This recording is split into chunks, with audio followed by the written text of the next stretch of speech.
L'hôpital général de Loubefou, cette propriété de l'État congolais gérée conjointement avec le diocèse de Tchoumbé, est dans un état de délabrement très avancé. C'est grâce à l'initiative de la coopérative pour le développement de Loubefou que dirige Hippolyte Ndjadi en partenariat avec le maillon humanitaire que cette institution hospitalière retrouve petit à petit sa belle robe.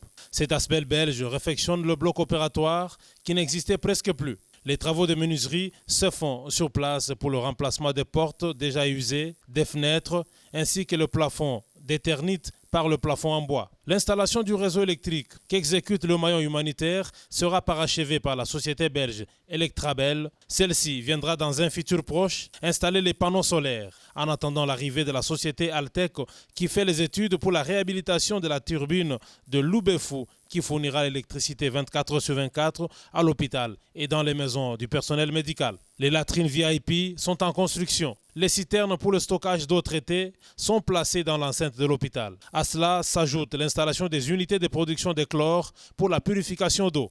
Grâce au maillon humanitaire, partenaire de la CODEL, l'hôpital a bénéficié de bistouris électriques pour des opérations, des lampes sialytiques ainsi que de popinelles et autoclaves. D'autres matériels pour la salle d'ophtalmologie et la chirurgie ont été disponibilisés par ces Belges, conduits par Hippolyte Ndjadi, président de la CODEL, qui tient à la modernité de cet hôpital du coin, parce qu'ayant dans ses objectifs la prise en charge de la santé de la population du territoire de Loubefou. Cette coopérative assure également une formation du personnel médical. CODEL voudrait voir les politiciens ne pas se mêler dans leurs actions de développement et surtout en ce qui concerne l'hôpital général de Loubefou en déplaçant de manière sentimentale les médecins. Ce projet de réhabilitation de cet hôpital s'étend sur 5 ans.